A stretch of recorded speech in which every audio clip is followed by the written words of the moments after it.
بلا شبہ پیٹرولیم مصنوعات کی قیمتوں میں 30 روپے فی لیٹر اضافے کے سخت فیصلے نے قبل از وقت الیکشن کے تاثر کی نفی کر دی ہے۔ اس حوالے سے ہم بات کریں گے، ہمارے ساتھ موجود ہیں سینئر صحافی اور تجزیہ کار جناب زاہد حسین صاحب اور جناب منزہ جہانگیر صاحبہ۔ آپ دونوں مہمانوں کا بہت بہت شکریہ۔ زاہد حسین صاحب، سب سے پہلے آپ فرمائیے گا کہ عمران خان صاحب کے موقف میں ہم مسلسل تبدیلی دیکھ رہے ہیں۔ جب وہ لانگ مارچ کے لیے جا رہے تھے تو کہہ رہے تھے کہ میں جب تک اسمبلیاں تحلیل نہیں ہوتی، نئے الیکشن نہیں ہوتے، واپس نہیں جائیں گے، لیکن اسی صبح انہوں نے اپنا دھرنا ختم کیا اور کہا کہ 6 دن کے بعد واپس آئیں گے۔ پھر پرسوں انہوں نے ایک اور بیان دیا، انہوں نے کہا 6 دن بعد وہ تاریخ دیں گے کہ اب انہیں واپس کب آنا ہے۔ تو مسلسل ان کا جو موقف تبدیل ہوتا جا رہا ہے، اس کے پیچھے آپ کو کیا وجہ معلوم ہوتی ہے؟ دیکھیے، یہ مجھے تو لگتا ہے 2 چیزیں تھیں۔ ایک تو یقینی بات یہ ہے کہ ان کو شاید امید نہیں تھی کہ وہ ان کے لیے جو ہے رکاوٹیں بھی ہوں گی، لیکن ہر جگہ ہر وقت جو ہے اس قسم کے جلوس جلسوں میں تو رکاوٹیں ہوتی رہتی ہیں۔ لیکن میرا خیال یہ ہے کہ جو ان کا اندازہ یہ تھا کہ جو ہے وہ تقریباً 20 لاکھ لوگ پہنچ جائیں گے، وہ ایسا نہیں ہو سکا تھا۔ میرا خیال یہ ہے کہ وہ باوجود کچھ بھی کہتے رہیں، لیکن یہ کہ ان کو اتنی بڑی تعداد میں لوگ نہیں آئے تھے یہاں پہ، اس کی وجوہات بھی ہو سکتی ہیں کہ یہ ایک چیز تو آسان ہوتا ہے کہ جلسے جلوس کریں، ان کی مقبولیت ہے، اس سے کوئی انکار نہیں ہے، اور ان کے بڑے بڑے جلسے بھی ہیں مختلف شہروں میں، اور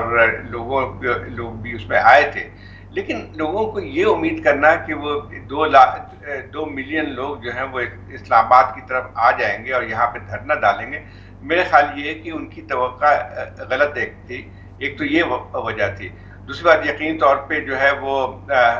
رکاوٹیں بھی تھیں، اس کی وجہ سے بھی لوگ نہیں آ سکے تھے۔ لیکن اگر رکاوٹیں نہیں بھی ہوتی، اور میرا خیال یہ کہ 5 بجے کے بعد تو خاصی رکاوٹیں یہاں سے ختم کر دی گئی تھی جب سپریم کورٹ کا فیصلہ آیا تھا،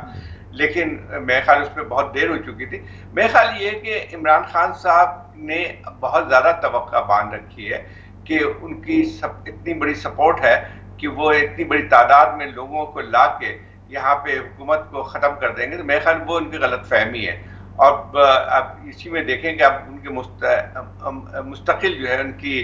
سوچ تبدیل ہوتی رہتی ہے، ان کی ٹیکٹکس بھی۔ ابھی میں سن رہا تھا ان کا انٹرویو، اب وہ سارا بوجھ جو ہے وہ سپریم کورٹ پہ ڈالتے ہیں، حالانکہ سپریم کورٹ کا کام یہ نہیں ہے کہ سیاست میں جو ہے وہ اپنا کوئی رول ادا کرے، اور یہ غلط طریقہ ہے کہ آپ سپریم کورٹ کو جو ہے دباؤ میں لے کے آئیں اور کوئی ایسا فیصلہ کرانا چاہ رہے ہیں جو کہ آپ کی مرضی کے مطابق ہو۔ اب دیکھنا یہ ہے کہ یہی ہے کہ اب 6 دن تو میں خیال کل گزر جائیں گے، تو اب عمران خان صاحب کیا کرتے ہیں۔ لیکن ان کی جو یہ بات صحیح ہے آپ کی کہ ان کی جو ہے ایک حکمت عملی میں تبدیلی آتی جا رہی ہے، اور ان کو بھی شاید احساس ہے کہ اتنا آسان کام نہیں ہے کہ لوگوں کو یہاں اکٹھا کر کے اتنی بڑی تعداد میں ایک ایسے حالات پیدا کیے جائیں جہاں حکومت ختم ہو جائے۔ وہ ایسا نہیں، ممکن نہیں ہو سکے گا۔